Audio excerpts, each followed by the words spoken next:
Hello and welcome to Stampscapes Friday Night Live. I have a piece of aged foliage reflection card paper that I've dissected a little bit so that I can have this aged foliage type of visual, I don't know, whatever scenario in my foreground in this reflection card format. Reflection card format just means that I'm taking a piece of paper, utilizing the fold, natural fold of a paper to create this reflection type of scenario onto a piece of, in this case, silver mirrored cardstock. All right, but now this aged foliage paper looks like this right here. It's probably like a vertical style paper where you have this little bit of a border here. I'm using it like that though for the sake of scenic stamping, but I wanted to get that into my foreground. You can also do something like that where that's reflecting down into this area, and that looks really cool too. But I wanted to have these larger types of images out here in this foreground scenario right here, and to not to utilize this same piece of paper here, what I've done is I've cut out an 8.5 by 5.5 piece out of the remaining portion of my paper, which is this one right here. And we're going to utilize that in this upper section to stamp on and to reflect down into this lower section here. So all kinds of different things you can stamp up here, but whatever you have stamping up here will be reflecting down here. This represents things that that start at the in this case the water's edge and goes upwards like that. This area down here represents all of the water. All right, so let's get to it. I was thinking about, I thought it would be pretty cool to stamp some kind of little cottage up here and to flank it with some trees. And I'm not going to fill in this area up top here too much, at least. I tend to think that whatever you're reflecting down into your lower areas in reflection cards, it tends to, be a little bit better to not make this area so full because you have that reflected area and it's easier to see like clean types of silhouettes of images reflected in that lower area when there's not too much around certain types of dominant objects up top. Hello, Linda. How are you? Happy Friday. Hope you had a nice week of stamping. All right, so I need to create a shoreline here, and I thought I would use this. I could put this cabin like really close to the shoreline right here, but I wanted some other images to look like they're closer to us. I'm thinking about the Art Foamy's trees here, but we'll see what that looks like here. If this is someone's first video, Stampscapes video that they're watching, I don't have my compositions completely arranged in my head, and I haven't done this previously in some sort of, I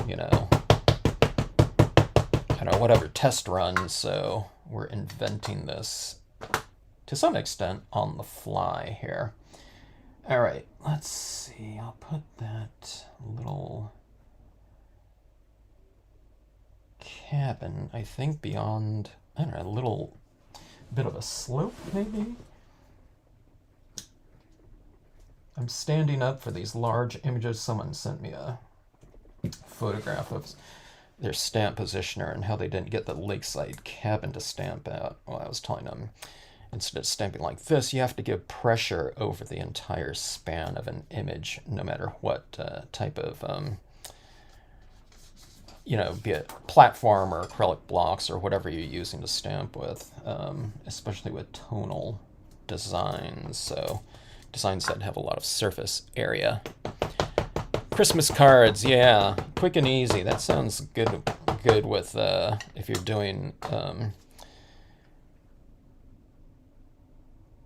a card that you're repeating so many times, you know. Unless you do a completely unique Christmas card for everyone that you're sending to, that might be a good idea for you, Linda. And full page maybe. Do full page, completely unique Christmas cards. All right. So we have that going across the bottom of our scenario here. And we'll take a look and see what this is going to look like here. Okay, so you see that's mirrored down below. Oh, by the way, so I cut out these flowers right here, but I also put some of these leaves right behind it because I don't know, I just needed some sort of textural lead-in instead of just having those flowers down here. Although I thought the flowers looked okay, but I thought, if we're gonna, I needed to integrate this a little bit more with stamped imagery because this is all going to be stamped imagery, and this is all this painterly, watercolory looking foreground like that. So, I thought we needed some kind of integration that might work better. Okay, so we'll see. Okay, so anyways, but what I did was I used those leaves right in here in the foreground, and I might put some leaves right up in here too. I'll just use a small portion of them to create a little bit of a continuity between distant and near objects. They're going to be the same size, but because I don't have like a small version of leaves, but that's what we have, so that's what we're going with. All right. So we're kind of, these two pieces are going to be working together, but they're kind of two different zones and entities. So what I like to do is I like to frame off this upper portion as well as the lower. Okay. And let's go right here.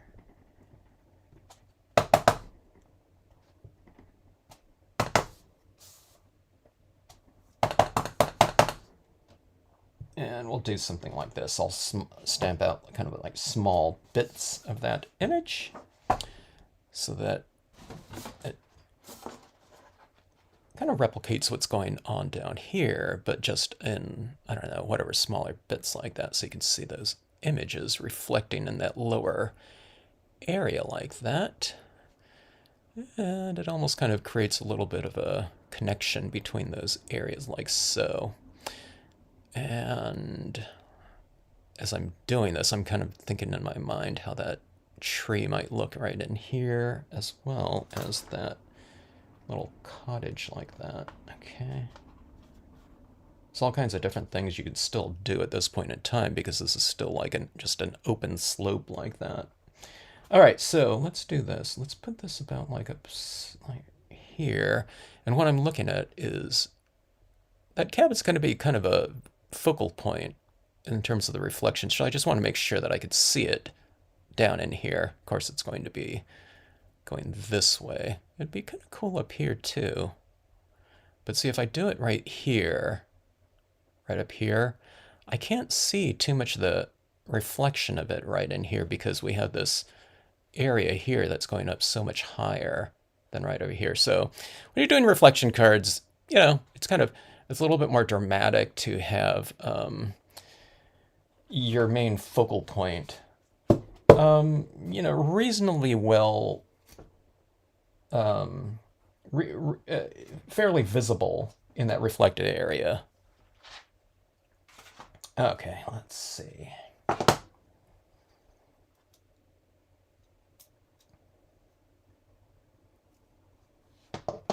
was going to say this block is a little bit too small for this. There we go. That's big enough, right? All right. so I'm going to put this right back in here. I'm going to be going over this a little bit, so we'll mask that off slightly.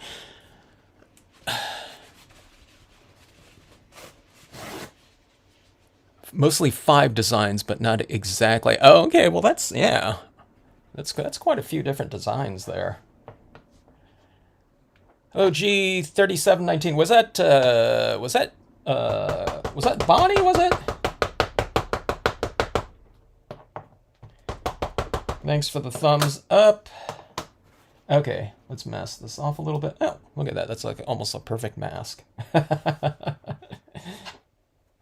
Okay, and we're going this way. Actually, I need to go over here a little bit because... No, wait. Let me see. Yeah, we'll just go a bit right here.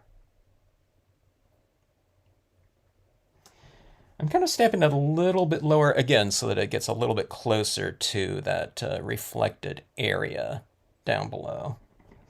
So with reflection cards, if you want things reflected, you don't stamp it too high in the composition because it's just not going to be, really reflective from the viewing angles, I guess, of someone looking at the card. Okay, that's why I like if I'm doing quote stamps, word stamps, or something like that, I like putting them way up top like that, so that it's not, you don't have this upside down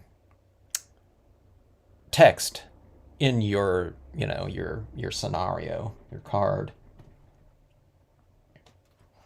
All right, so we have that.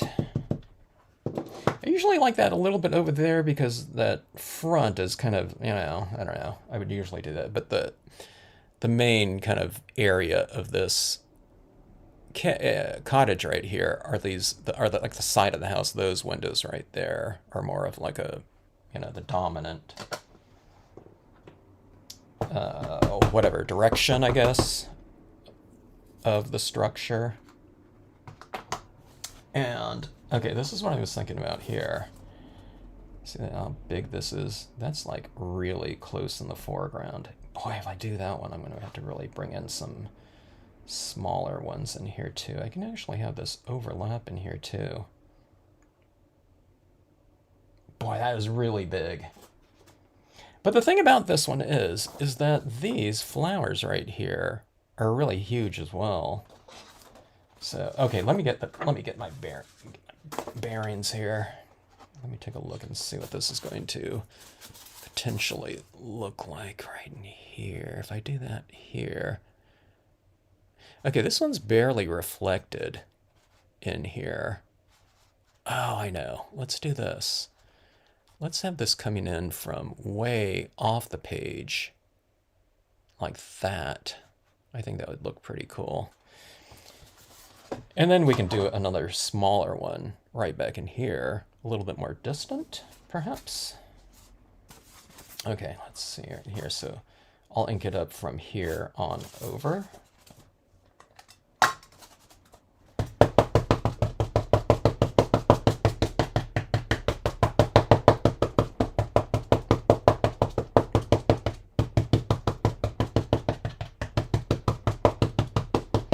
Love those art foamies.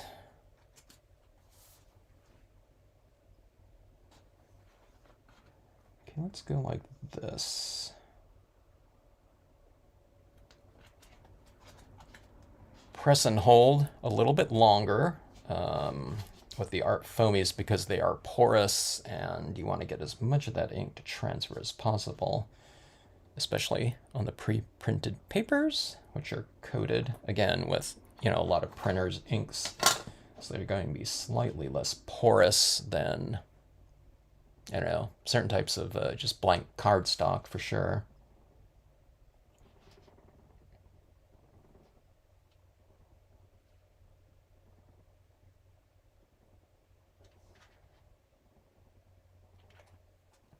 All right. So a little bit light, but again, it's very porous, and we're printing on this type of paper. I darken that up with colored pencils anyways, so I don't really sweat it. And we'll go like this over here. Yeah, let's balance it off. I wasn't thinking about that when I originally did that, but seeing that right there. I did a little bit of extra impression right here on the side, and because this is a spongy type of material like that, it did print out, but I'm just going to be putting in another tree right in here, and I'm going to be putting foliage in here too with my paint pens, so I'm not worried about that either. Go like this. Have you given the Art Foamy road any more thought? Oh, yeah, I haven't been thinking about any of the new designs yet, but yeah. You want it like the dirt road or something like that, was it? I remember you mentioning that before. Yeah, or maybe it's something, we need something longer then, right? You know, or taller maybe, for, you know, so we don't have to fill out anything in the, as much in the foreground maybe. But that would be a good idea. Yeah, for our larger, even it doesn't even have to be that large of a scenario. With the rubber stamps versions, we're usually having to, if we stamp the road up too high, we're always having to extend it in that lower section. Yeah. Okay, go like that. It's definitely a lonely looking cottage at this point in time here. But with the extra foliage, it should be looking pretty good. All right, like that. And let's put a couple of the smaller ones right in here. Let's go with the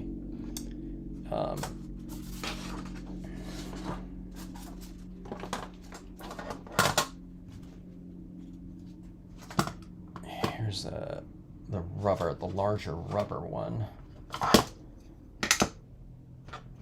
and the smaller. I just cleaned off all of my, I thought I did all of my, this one still needs to be washed off. I thought I washed off all of my tack and peel acrylic blocks. They weren't as sticky or tacky anymore, so. All right, let's go like this right here. By the way, I'm stamping with my hybrid black ink, but a VersaFine would be a really fantastic one as well.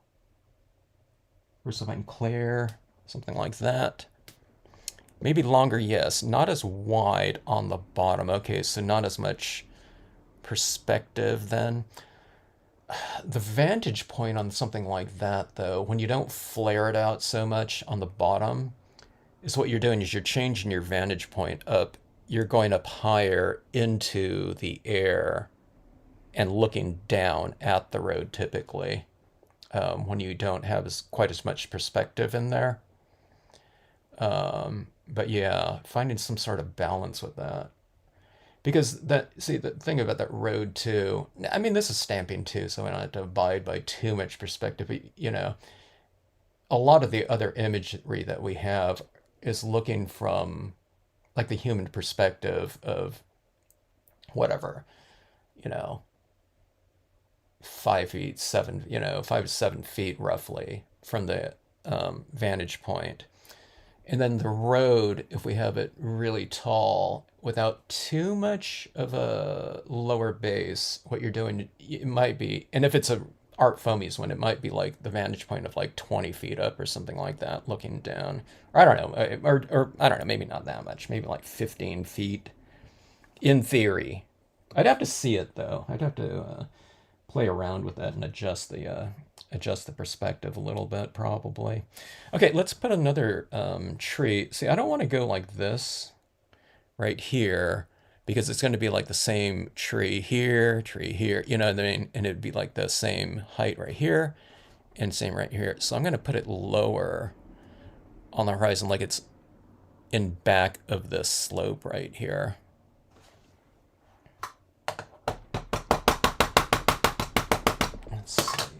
Let's use that same mask here. Do this, and we'll come over like that. And we'll bring these trees to life here with, we'll add foliage to them and things like that. We don't want this to be like a winter type of scenario, not with all those kind of florals that are going to be on the lower section like that.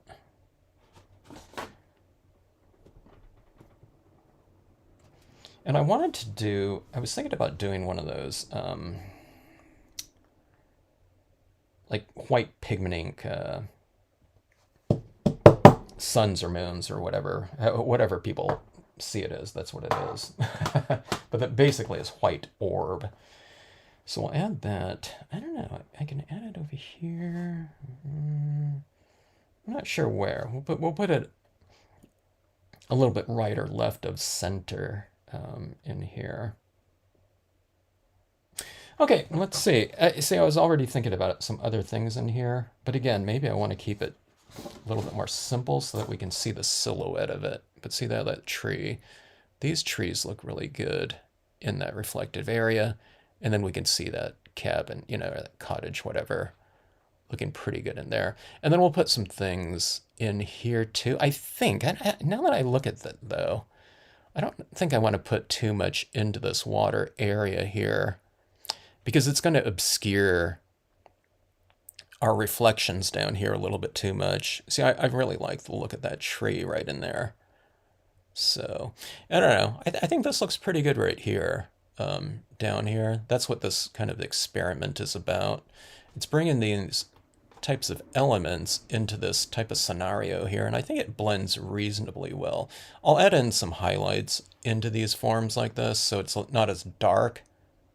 And I'll try to create a connection between this far bank and this one right here, probably by bringing in a little bit of these lavender tones somewhere in this area right in the background. Well, we'll see how it goes here.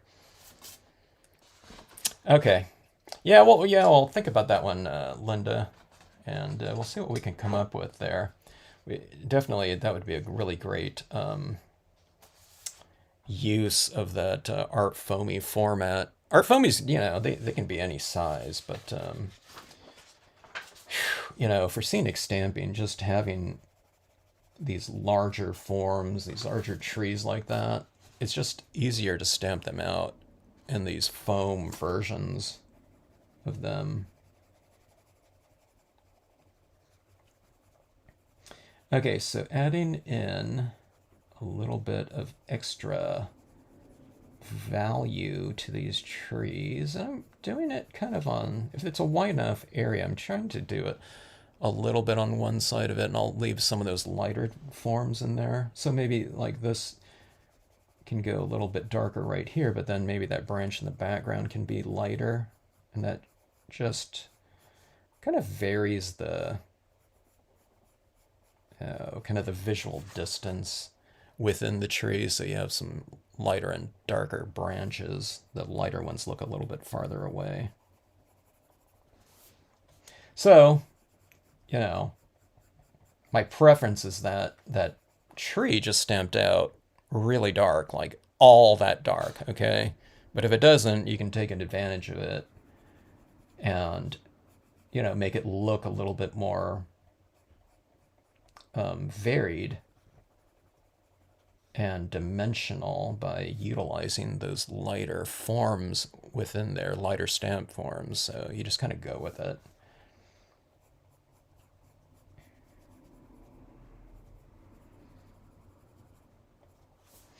All right.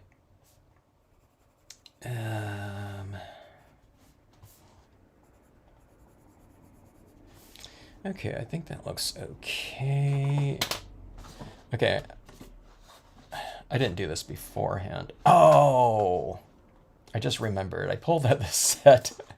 I was going to say I wasn't going to stamp too much in here, but I thought this horse, okay, no, that horse kind of standing in that water would look really cool.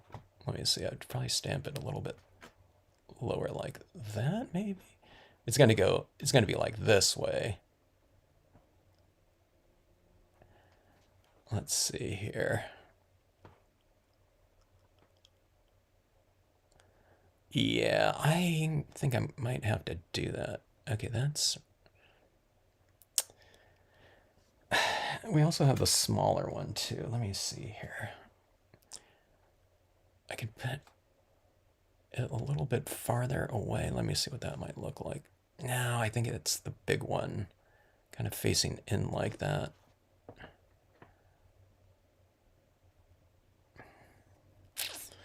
Yeah, I think I'm going to put this one in here.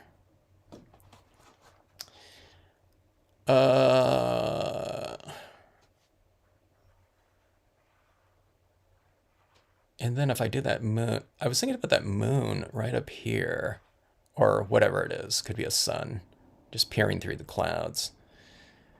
I don't know. That might look a little busy though. All right.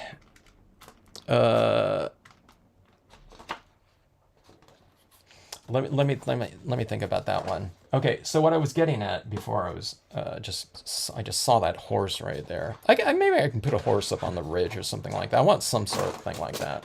I think that'd be kind of cool. But what I'm going to do is I'm just looking at this color scenario here. So there's some violet tones right there. And then we have that kind of greenish tinge right in here. So that I'm going to grab a few green tones just from my Prismacolor pencils. We have some black. There's this warm kind of rust color right here. I'm not necessarily looking just for that color, but I'm kind of referencing the family of tones. Maybe that's a little bit too red.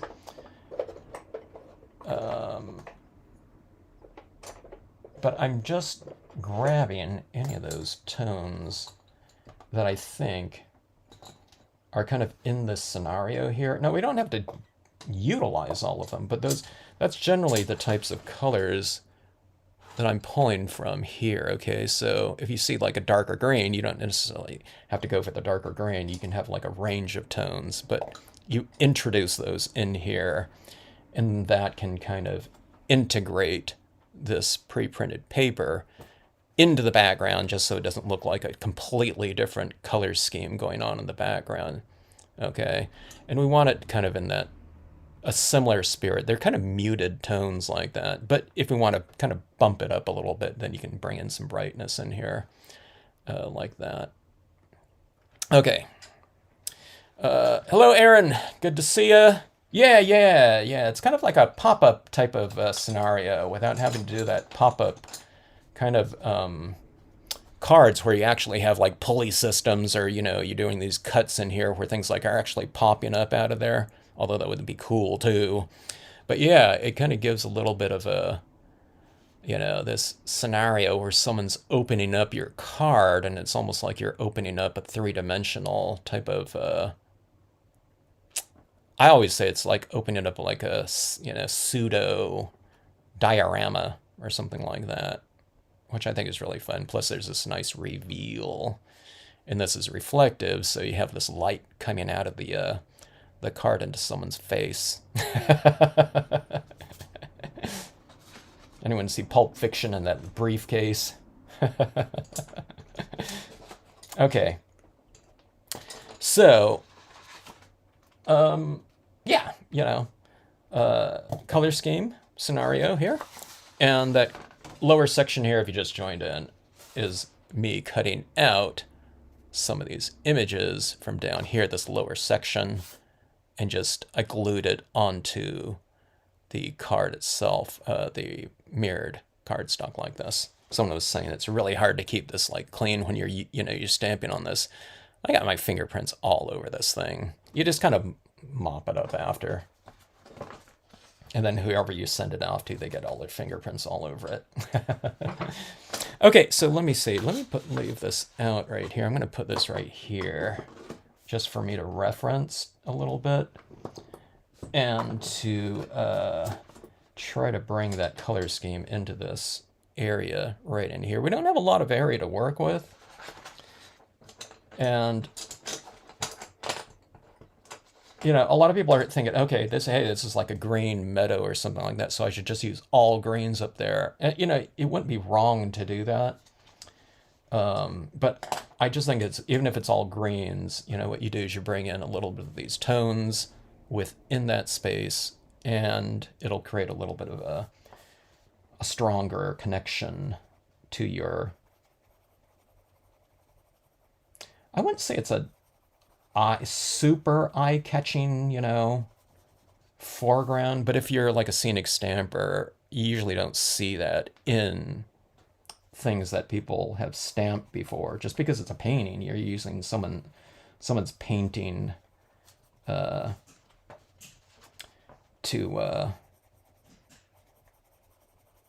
you know, to create kind of a, I don't know, whatever, a contrasting look in your pieces. So it is somewhat, you know, going to be, you know, it would be, you know, some other, you know, to some other card maker, it's probably going to, if you're, you know, exchanging cards with someone, it would probably be something that they haven't seen too much of before, grabbing their attention. So again, anything that's grabbing someone's attention so much, it's probably a good idea to integrate that a little bit with the other areas of your card. If you're giving this card to a non-stamper, I don't know what they're looking at, but they're probably not thinking about this like too much, like, oh, you know, what is this area down here? It's not stamped. They're not, I don't think they're thinking that way. I think they're just you're taking the card in as an overall type of thing. So if I'm sending this card to any of you guys, integration, you know, visual integration. Send it to other stampers, card makers.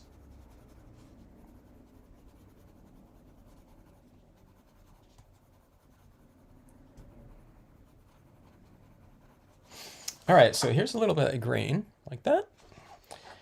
And then what you do is you just, you know, like in some of these areas right in here, I'm not going to like put this in the darkest areas of green, but here's a little bit of this violet tinge, and you just bring it right up here. This paper too, I mean, it's a warm tone in the background, but it's not so dark or something like that that you can't get some sort of gist of any color that you're applying over the top of it, even if it's like blue, you know, or something like a cool tone. It would look just fine right over the top of this warm glow. In fact, I've mentioned it before a lot of times. If you add this, if you're starting on a white piece of paper, it's a good idea to, if you want things to look a little bit more full, like an oil painting, they do this wash over the whole canvas, white gessoed canvas, before they even start painting on it. It almost doesn't even matter what kind of like color scheme, temperature scheme they're going to be doing. I don't know, you do this like sepia wash over it or something like that, you know. And it's just a real light coat.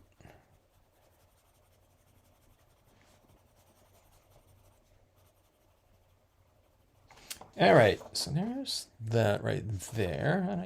Can you see that little tinge of purplish tone, pinkish tone right in there? This isn't pink right here, but I'm kind of working towards that. So we'll add this purple. I'll kind of add it in some of the shadows. And I'm just doing a real light application of this.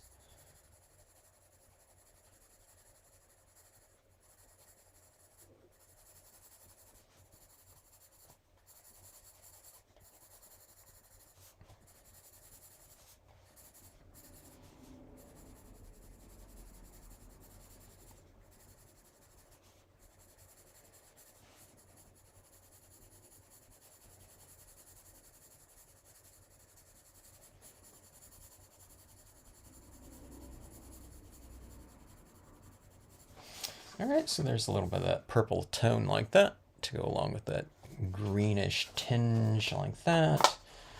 And you have that right here, and there's a little bit of that same type of hue going on in the background. We'll introduce more of it like that, but something like that.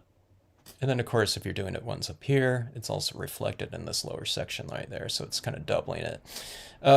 Okay, this is what I always kind of forget about, too, when I'm doing these reflection cards like this. With this reflected format there, you can see how much light is being reflected off of it. So when I look at this like this, it looks a lot darker. But then when I put it in this format right here, we got all this light like here. So you have light coming into it from above, and then you also have it being reflected back in there. So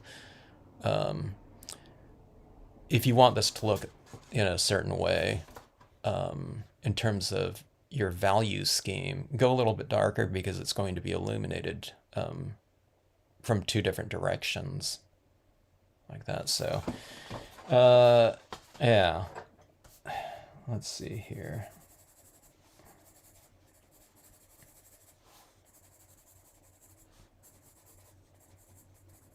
You can use black. I'm just using this violet here, but I'll go to black too. It's kind of interesting. Sometimes when I'm doing these videos, occasionally there'll be someone that took a class from me 25 years ago or something like that, or just someone on Facebook. I'll do a post or something like that. I don't know. Different media will come up or something like that. We'll be talking about black inks or something like that, and someone will say, "Hey, I took your class back when we were just only using like Marvy pens." And this isn't black, this is dark brown, but yeah, pre-stamp pad days. And I didn't really like that Marvy black. I don't know why in the pen format, and I think they changed their formula or something for black because it became my favorite black to work with in their Marvy matchable pads. But it was like a 90% gray. I thought it wasn't as dark as I wanted it to be. So whenever people were stamping out their imagery and we wanted to do it in black, I'd have them mix the bottle green and violet tones together, so they would color with whatever one of those and then color over it with the other one. And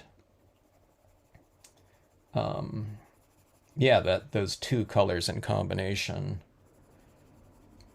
created a darker black than just straight black. It didn't look like violet or it didn't look like green either. It just looked like a really super dark tone.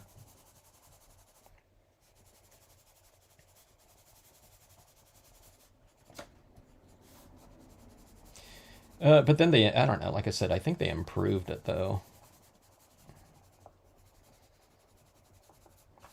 And then it became a really fantastic black hue for stamping, and then they discontinued it. Not quite so funny, but I don't know. All right, anchoring down my cabin here. So I'm going a little bit darker than what looks good to my eye, but again,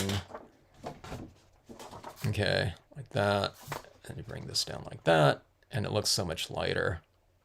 It looks like a completely different hue. Well, not a completely different hue, but a little bit of a different hue too. When you have gold down here instead of silver. Now I'm thinking about it, maybe the gold would have integrated because you have these warm tones in here more, and this is of course warm right here. Maybe the golden like a little pond area would have been better. Silver's more neutral, so you get more of the direct, mirroring of the colors up above. But in this case, maybe a warmer tone would have been good. I can still do that.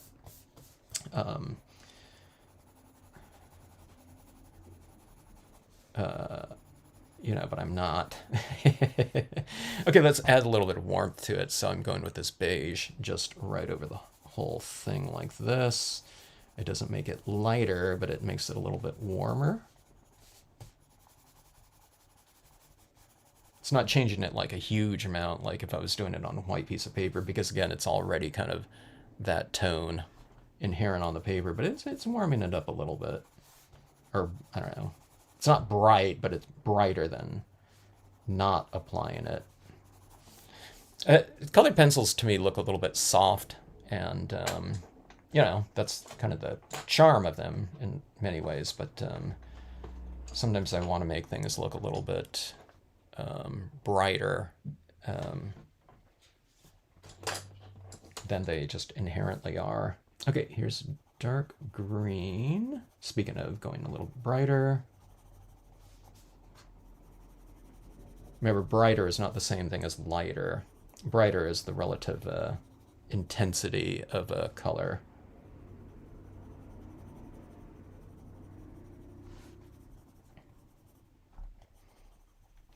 All right, so that looks like that. And let's address this cottage here.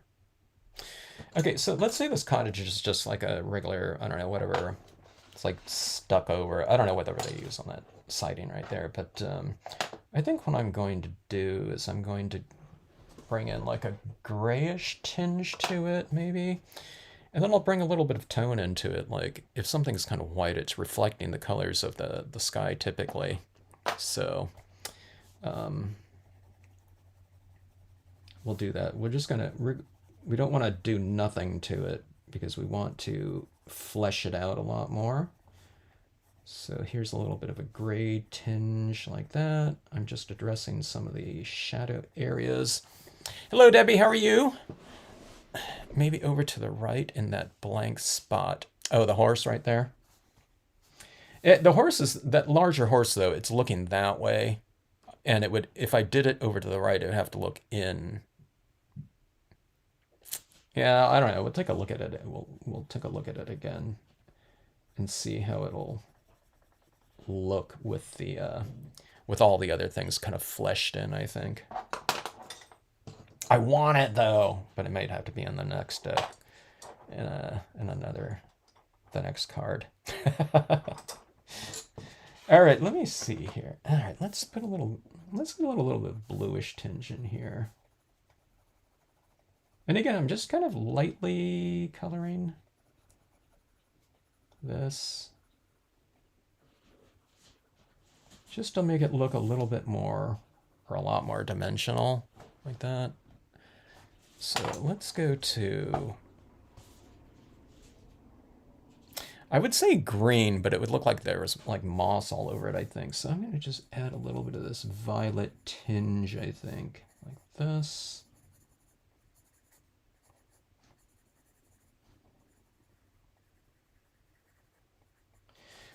See, in every little area like this, on all sides of these volumes here, okay, everything's flat, of course, but this is supposed to be the side of the house. So I've colored in some areas a little bit darker, but I've left some areas lighter. Here's this rooftop here.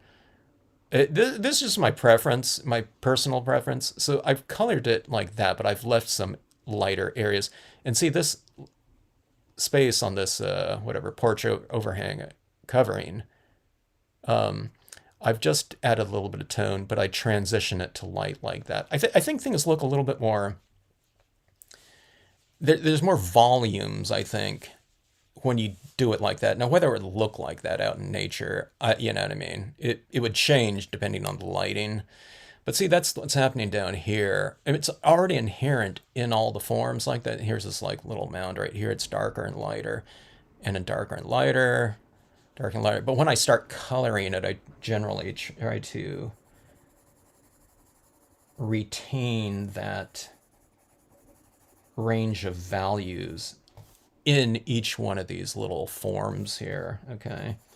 Be it kind of rounded like this, these little slopes, or on these flat planes, like on the house like that, okay? So it just, I don't know, things stand out a little bit more. Now, I don't always do that. Like if these windows right in here were supposed to be like interior lit and I had like warm light coming out of it, like it's a nighttime type of scene, then I would probably color in this whole side of this wall here where the interior would stand out a little bit more. But in this daytime scenario, it's, you know, a little bit more varied. But that's my strategy most of the time. See, like even in this little space right here, I don't know if you can tell, but I've left that little kind of light right there, you know. And sometimes, sometimes I accidentally fill it in. And then it's like, so be it. Okay, now let's bring a little bit more life into it. Naturally, I mean, this foliage is all here in this foreground, so we're saying that it's not like this barren kind of winter scenario of these bare trees in here. You can leave it like that. Maybe it's early spring or something like that, but here in this, whatever this side of this embankment, there's flowers, so it's probably a warmer thing. So we're going to add in our foliage into these trees, and that'll give us another opportunity for more colors. So it's just an excuse for more color too.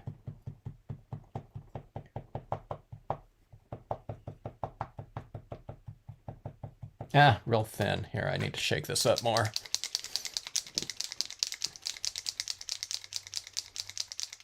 Zealous is old school too. Back then I used Memories Black. Yeah. Now the Memories Black for me, I loved it. But I would have to only use the Memories Black for my foreground imagery.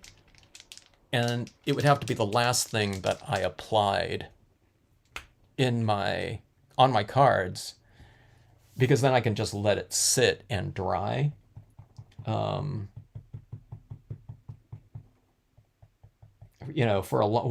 however long it took to dry, I couldn't do it somewhere like as my main images. Because again, I would have to wait forever for it to dry. But I knew people that, I always mention this one guy because he was using Memories completely, and I was like, I knew him. It was Ken Pesha. Used to teach Stampscapes, but he was out. I didn't realize just how much weather environment could affect the drying time of our inks, because we're typically doing it indoors, but even so, and I didn't realize that until I started doing this convention out in Mesa, Arizona. So it was inherently more arid than Southern California out there, but also in this convention hall, man, they had that air conditioning blasting all day. There were people watching the demonstration, and if they were watching it for long enough, just standing there, inevitably everyone went out to their car to get their jackets on. So it was both things, but my inks were drying like 5 times faster than typical, the typical drying time. But yeah, Memories.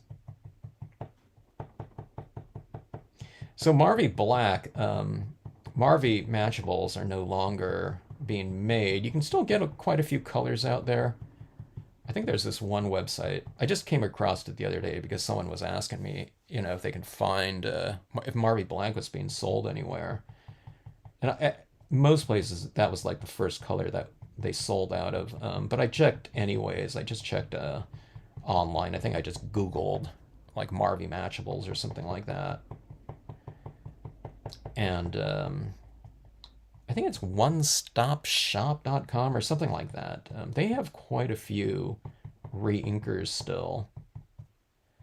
Not black, and I don't think they had like salvia blue. The blue colors were really popular. But they had quite a few colors. No blacks, so.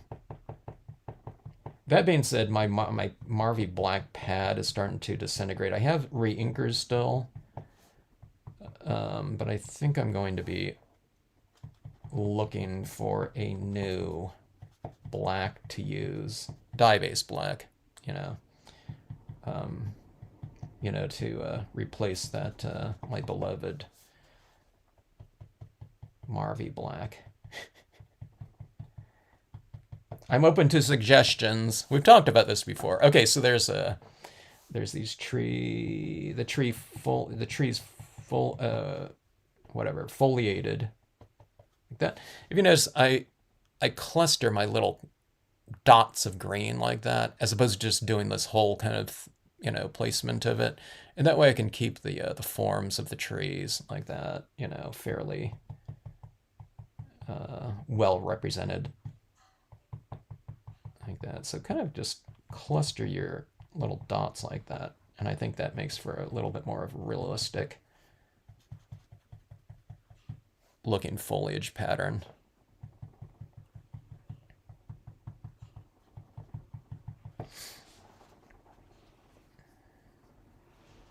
Yeah, Linda still uses Memories Black. No, wait. Linda, do you...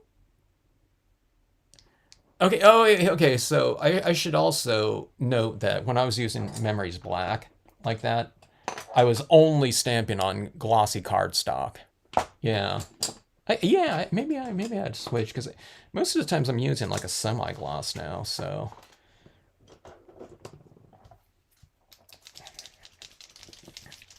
All right, so these are the two colors I think that would somewhat relate to the colors on this page right here. I don't have like a violet, or maybe I do. My violet is a little bit too dark. I don't want this one in my tree. That's like way too dark, So I don't have like a gigantic range of the 3mm paint pens. I do have a big range of tones with my 0.7mm pens. Let me see right here. So something like this, might be a little bit close to this, but this is like 0.7mm. And I don't know if I want to spend all my time doing just what I did right there on these trees with such a small pen, so we're going to 3mm. If I need to add in some little details with the smaller one, with the extra fine, I will.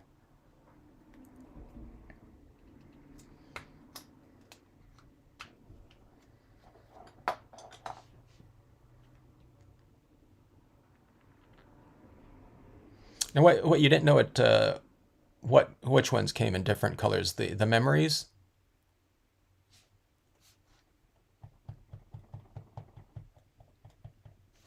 There's certain media that I didn't know came in a lot of different colors, like stays on ink. Yeah, I didn't know that it had a range of tones. Okay, this is just a little bit of violet. To be honest with you, I can barely see what I'm applying with this on here. It just gives a little hint of that hue. I guess it'll be okay. I'll add some of this, then maybe I'll see what that 0.7 looks like.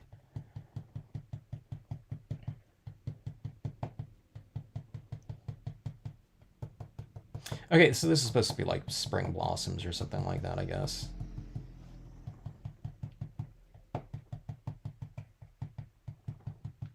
Is this just what I did last week too? I haven't used these trees in a while, or I don't know, I haven't foliated trees. Been working on, things like winter scenarios, then Halloween. I wasn't doing like spring blossoms, for those different scenarios like that. See, let me put some of these little touches on these leaves right here. They kind of get a little bit obscured in here with that dark on dark, so you can put a little bit of a like colored highlight into them like that, but a little bit of a warming up of this scenario like that. Okay. It's really light in the background. Now this is looking really dark down here. But let's go over to white then. Okay.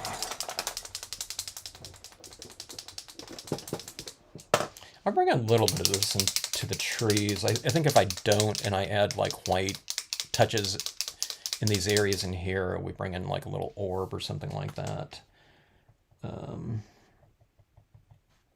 It might look a little bit whatever, foreign without having some of this in the trees as well. The trees are playing such a prominent role in this card, so you want to bring that same little touch into those, whatever those objects are. Not all the time. Sometimes you do things by contrast. You make it look completely different, you know. But most of my cards are kind of blended integrations of things. I do need to play contrasts against one another more often though, just for kicks, or just to change things up a little bit.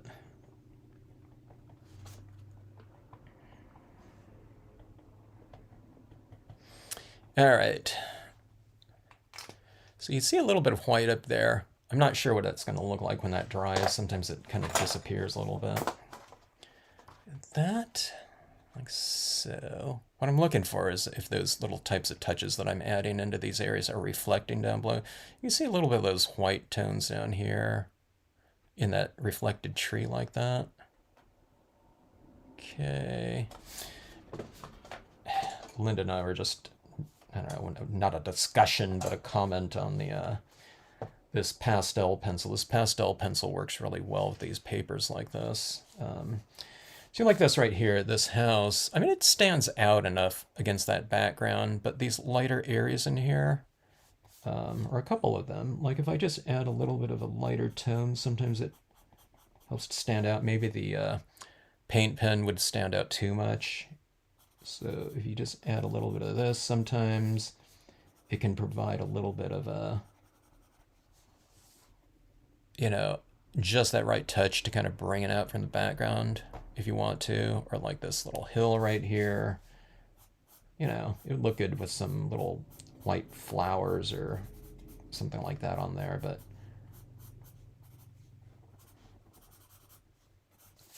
you can just kind of enhance it a little bit more. It's a little bit softer too because it's pastel. With the pastels too, you might want to spray fix this after you're done.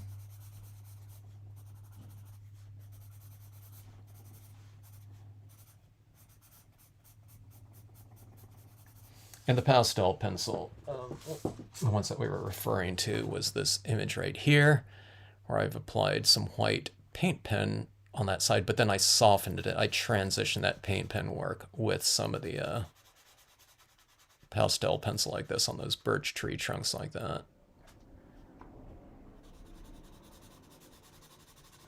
So it's a pretty cool tool to have on matte papers like that. All right, let's bring in, okay, so these little mounds in here are, they look okay to me, but they can use some, they need to get livened up a little bit. Okay, so what we'll do is we'll bring in a little bit of extra texturing in there. So,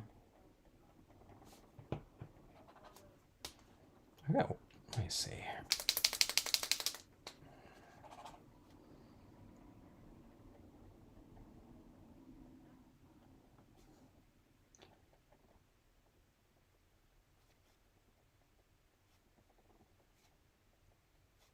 Well, that really stands out. It's like whiter than what I thought it would look like. Let's do this. So I'm adding this in here. My original thoughts were a little bit of highlights, but now I'm thinking, that stands out quite a bit. So I'm going to have this kind of represent little clusters of wildflower. That it's a little bit too harsh though. I'll mellow it out with some white pigment ink in there anyway. Okay, now here's a good spot I think for the that violet tone. I don't think I've used this one before. That little ball rattling, yeah, it's like brand new. I guess I don't use it too I don't need, there's not a call for violet, like a medium violet too much. Actually, it's kind of dark. Maybe that's too dark. let me see. Yeah, let's go with this one right here. This one's really similar to this one.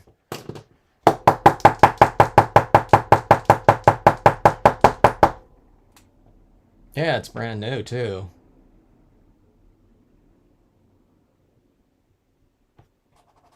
These are, by the way, water-based acrylic paint pens.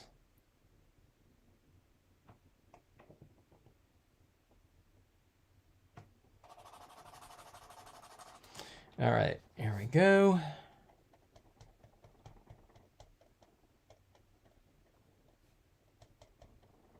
So maybe these little dots here represent kind of more distant flowers of a similar type as these larger ones in the foreground, okay?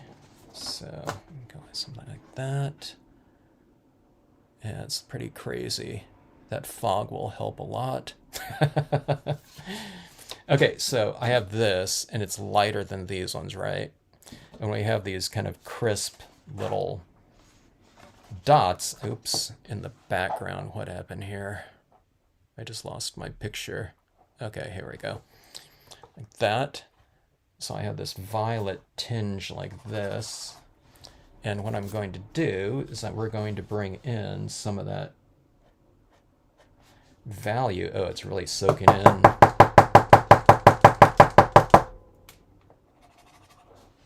Let me see if I can get some highlights on some of these forms right here. Like that. See that little kind of highlight? It's really soaking into the paper though, as I add this in here.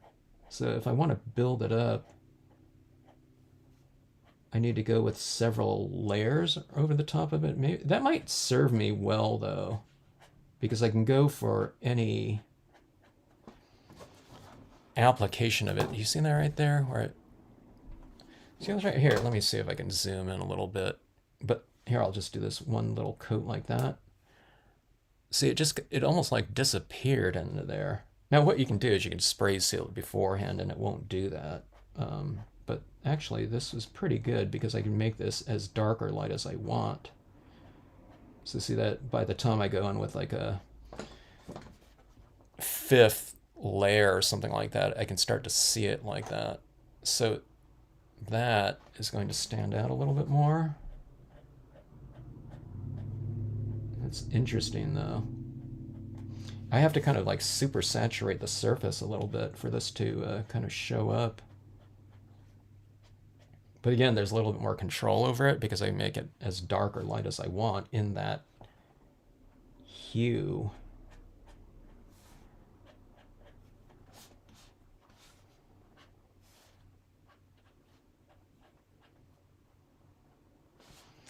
All right, so let me see. I'll show you what I'm going after right here. We have that. So see these objects down here aren't quite so dark. Let me see if I can keep doing that a little bit more with a... I don't know if I should go with white, maybe. Let me see. This one's a warm green, but let me see if I can add a little bit of that. Yeah, this one, I don't know. This one's not.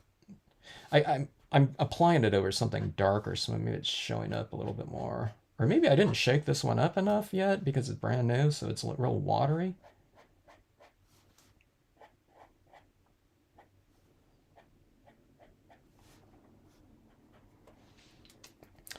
All right, so here's some of these lighter forms on here. And we get that, like so. So this is looking a little bit better to me with these little bit of lighter areas within the forms down here, I think.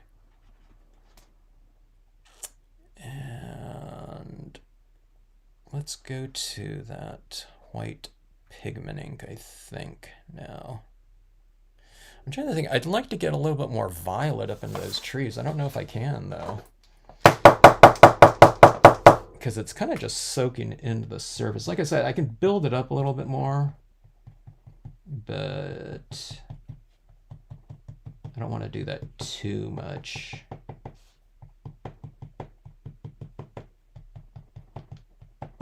because I'm too lazy for that. Let me see here. I'll just do it real fast.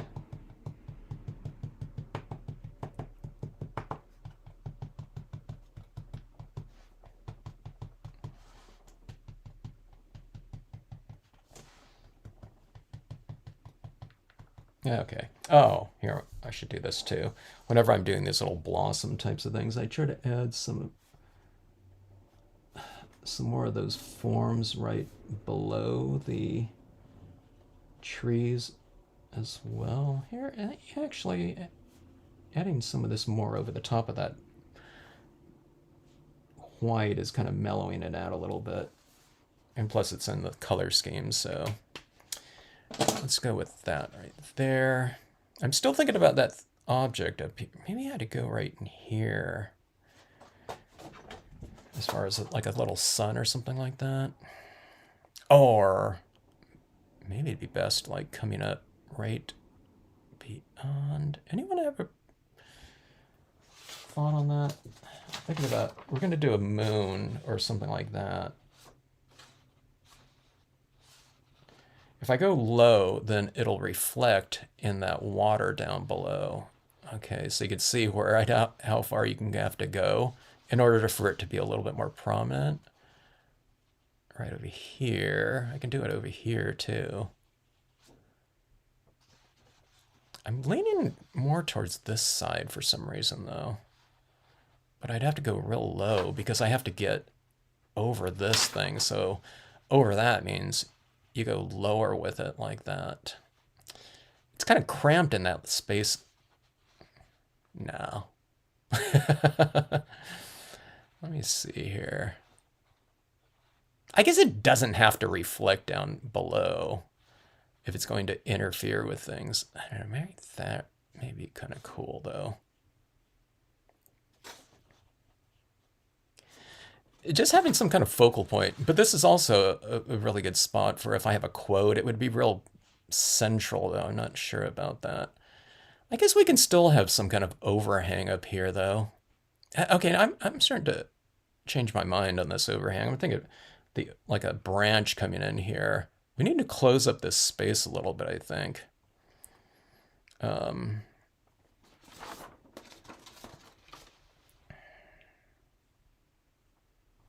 I'll figure it out. Let's add that pigment ink first here, though. Oh, yeah. Glossy wouldn't work well with it at all. Yeah, okay. That's what I was doing at that time. I totally, I don't know, I wasn't even thinking about that. Yeah. So the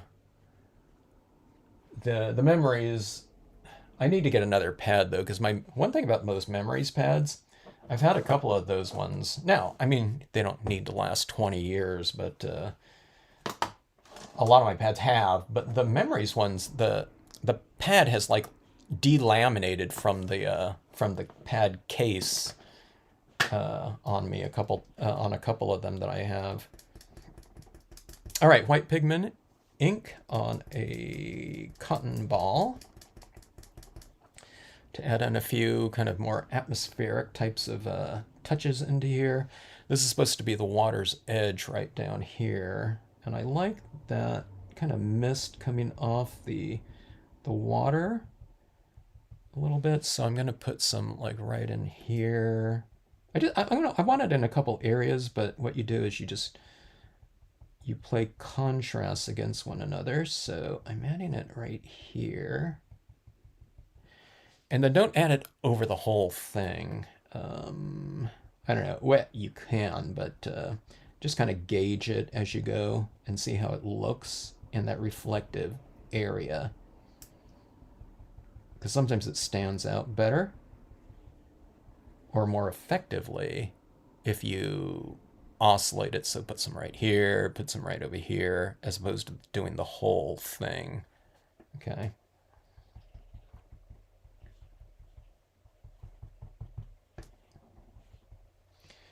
All right, let's see what that looks like. All right, see that little mist on the water like that? And we'll put some over here too. This is getting a little bit busy with these bushes right here. or that waterside foliage. So we'll go over here and we'll mute those forms a little bit with some of this lighting and texturing.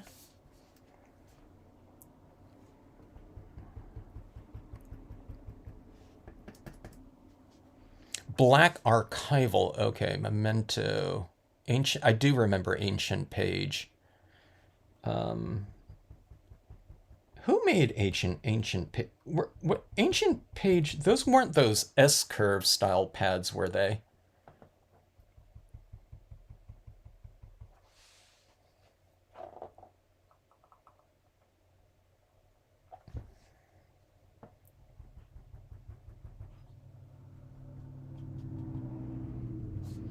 All right, so see that right over here, and maybe that's going to be too much if I put some right there. I'll just take a look at that. Okay, let's do this. Let's have a little bit of this, whatever texture right up in here too, and you can see this tree right here, and how we'll alter that a little bit with contrast, contrasting textures.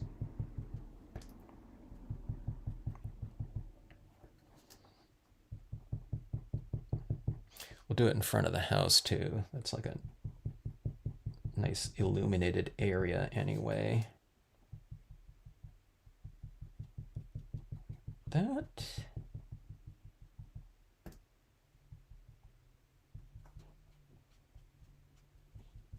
It's always getting this kind of thicker style of ink to kind of just blend and transfer. So remember, the pigment inks don't dry really fast, so you can kind of like move it around a little bit too, like that, and blend it out.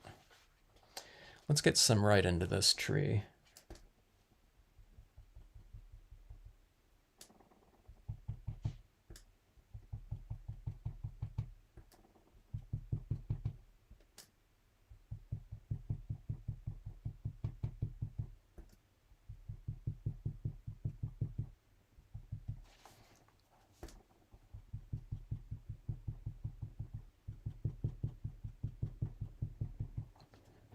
Okay, and it's looking like that. We have this lighting kind of hitting that brilliance ink. Brilliance ink has a little bit of a kind of an iridescent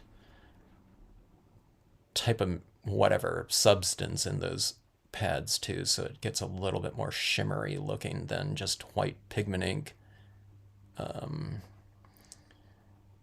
But you can use any white pigment ink that you want. Like if I had like a re-inker for my Hero Arts Unicorn, I might be using that one instead. But I think I'm gonna add like a little sun or something like up here. That's where my eye naturally goes to. And I'm not gonna worry about the reflection of it down here. We have enough things reflecting in this lower area. I just think that this is kind of the best location for this. It's what kind of I was thinking about in the beginning. Then I thought, oh, we might want it kind of reflected somewhere, which I usually do, because I think these little like suns or moons or something like that reflected in that lower area just kind of looks really cool. And then if you have like something down below in the reflection of those objects, it looks even, cooler, i.e. that horse. But I don't know if I'm going to be putting that horse down there, because it might just get too busy with it. I'll do that one on a future card. But I don't know. We'll take a look at this. Okay, I'm going to try to vary this object too up here. I say object because I don't know whether or not it's a sun or a moon is up to you. I'll probably just do it in white. I don't think I'm going to add any color to it. But I'm going to add a little bit more of this pigment ink up top, and hopefully make it a little bit more opaque and light on the top portion so that even in this form that's a light source now, there's a little bit of variation going from lighter to darker like that, okay? So it's like in all my forms. Usually, again, I try to vary the value of it. Okay, that one almost fades out like that. But yeah. Maybe I need to add a little bit more in the base. Man, maybe not. We'll leave it like that. We have these kind of little amorphic forms in the paper itself too, so. That, like about like so. Those objects in the water too. Oh, okay, here, I totally forgot about this. The objects in the water can be a nice kind of static object to reflect against the objects in the sky. But let me do this. I have my tiny rock small. I'm going to add some of this into my grass area for a little bit of texture. And then with the Stays On ink, we'll add that into this lower section here. Yeah, Linda, I forgot who it was on the web's the Facebook group. Check out the Facebook group if anyone's on Facebook. But that mirrored reflection card that who was it that added that in there? But she said, yeah, she had a hard time having anything dry on the silver cardstock. But I was wondering if she used Stays on that silver cardstock, because if she used another type like a VersaFine or something like that, I don't know that ever will dry for her unless she embosses it. So as far as objects stamped down here, you got to use like a solvent type of ink. And then it dries really fast. Or if you're going to do some blending with inks down here, use a Brilliance or something like that. That'll dry on it. It won't adhere though, but you can spray seal it. It does change the reflective quality of the silver a little bit. It becomes a little bit more matte, but just hit it with a light coating of a spray fixative and it works pretty well. It's still reflective, but don't coat it too thick.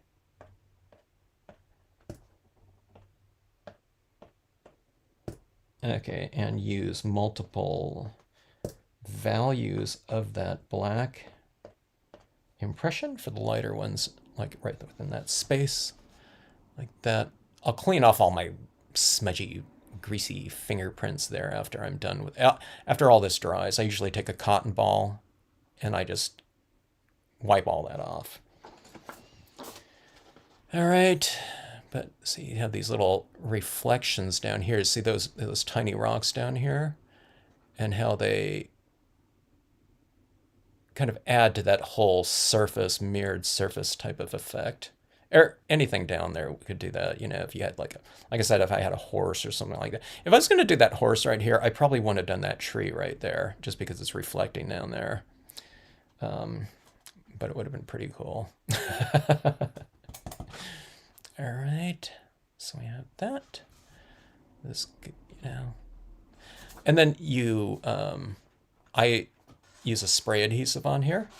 And then when you get it in here, I mention this all the time, but in case this is the first time someone's watched this, and then try to get it right there in that corner like that against this portion right here, and then lay it down like that, and it'll get locked right into place. I still think something up here would be kind of cool. Let's see about that overhang. Maybe I'll just use the same tree limbs, the leaves that I've used right here and right in here. Let's just go ahead and do that because I have that out right now.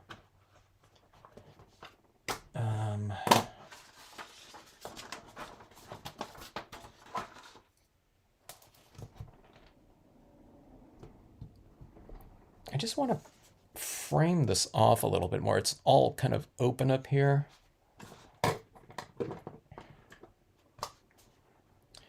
So we need to lock it down a little bit. All of our good luck's going off the top of the paper. It's feng shui, right?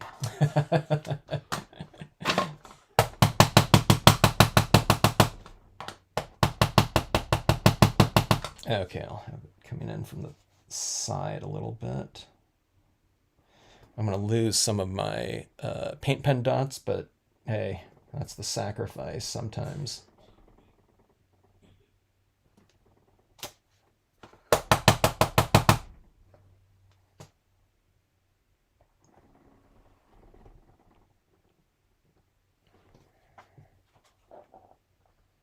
Memories Midnight Blue. That sounds like a good blue. Is that a super dark blue or something like that? Pastel pencils, how much they dissolved after spray seal. Oh, yeah. Yeah. Hit it with the, yeah. Are you using the spray fixative for your acrylic sealing spraying? That's with any kind of pastels. And then, of course, if we're working with lighter pastels, yeah, they would be really prone to, I don't think they dissolve, but they just become like they move towards transparency, yeah. So you have to hit it from distance, I think, as much as possible, just so that when that fixative lands on the pastel applications, it's really super light, and like I said, it dries like really fast, almost like within like a microsecond of it landing. Hello, Megan. How are you? Yeah, yeah, okay. Yeah, be really careful. Yeah, don't hit, if you know what we're talking about is it's the pigmenting, lighter pigment. It's light on dark. When you spray seal, it can be prone to like disappearing. So if anyone's ever done like pastel work and they've done, pastel layers, and you kind of finish with lighter touches, like for highlights or something like that, and if you spray seal that, you'll know how that's, you can potentially lose a lot of that sort of highlighted detailing on your pieces. So keep that in mind and spray accordingly. Or if you lose it and it's like, oh my god, I lost that detailing, all you do is just with a spray fixative. Spray fixatives are workable for spray fixatives, so you just go back in and you can add that pastel work right over the top of the spray fixative, and then you spray again, but just spray a little bit lighter. And sometimes, I don't know, maybe if you build it up a little bit more, it'll retain a little bit more too. All right, let's see. Oops, that was upside down. Here, let me go like this. So we get that like that. That's a little bit more framed off at the top, I think. It closes it in like that. And having these kind of overhangs right here, we can say that, we're standing underneath the tree that's over here, and it's overhanging this way, so it kind of makes sense with that. I didn't do it light, in greens like that, because it would be a little bit too much. But that being said, maybe we can add a little bit of some sort of, so here's this kind of this grayish green, which is kind of more in the spirit of this down here. These aren't bright tones, but they're rich tones. But I'll add a little bit of that tone into these right here, just for a little bit more of a, whatever, relationship. So it's kind of interesting. This would normally be,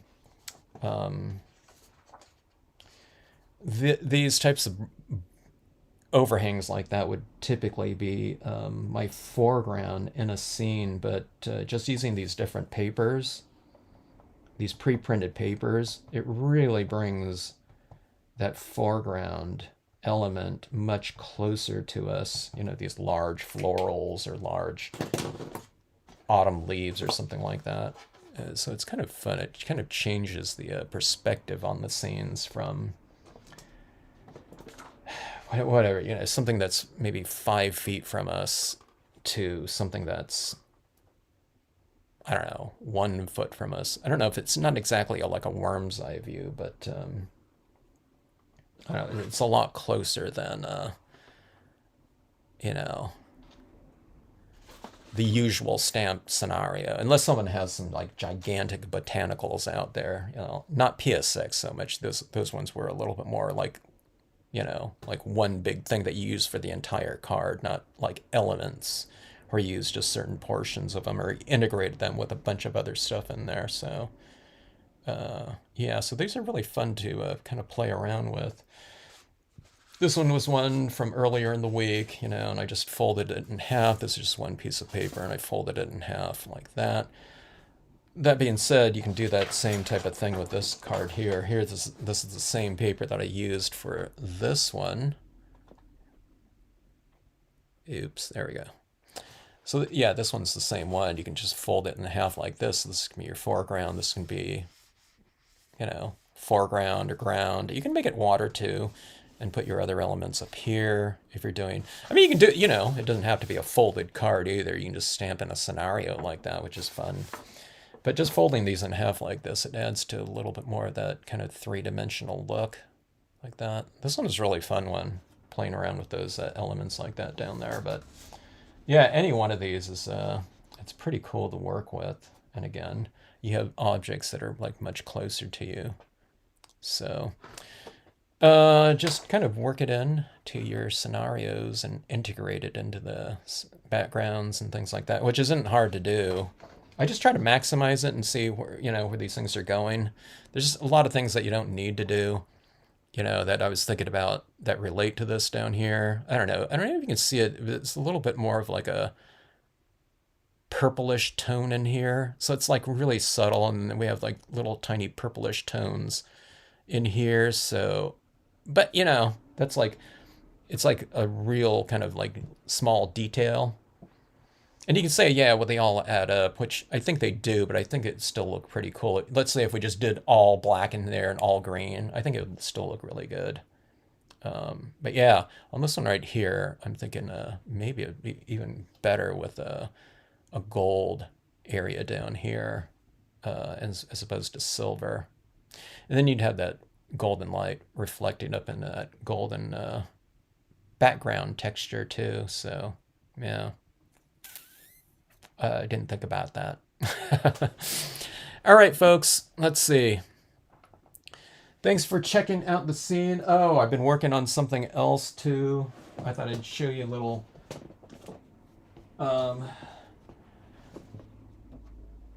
where I am on this one. This one's almost done, but I was working on a piece of glossy cardstock that I haven't in a while.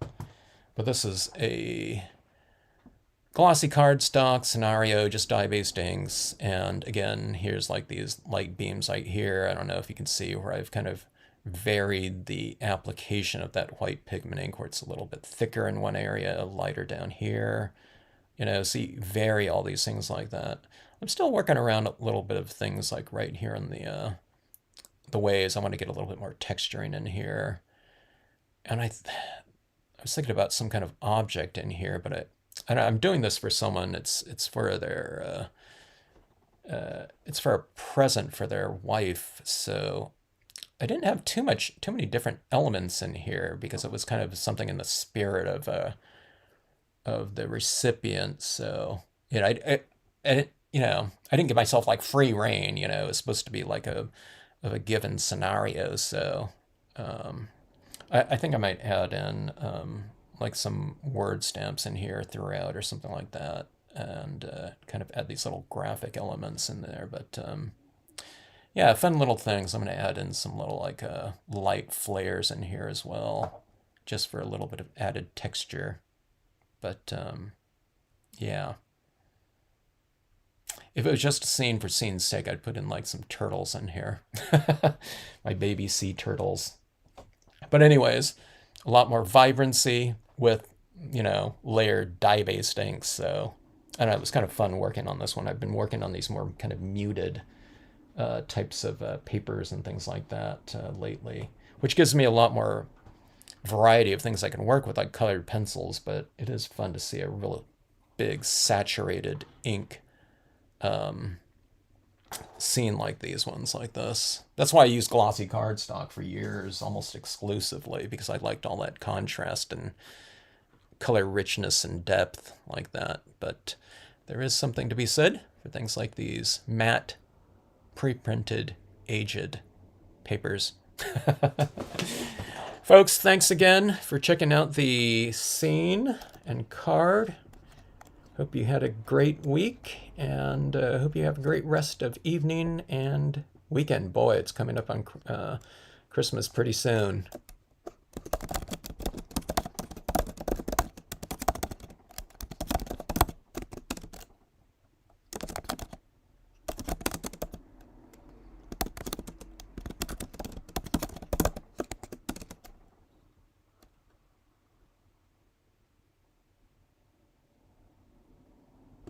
Yeah, the glossies. The glossy was pretty fun. I liked seeing that intensity developing like that and that glow. Can't get that glow quite like the glossy papers, bumping up that value and intensity to bumping it up to 11. All right, folks. Thanks again.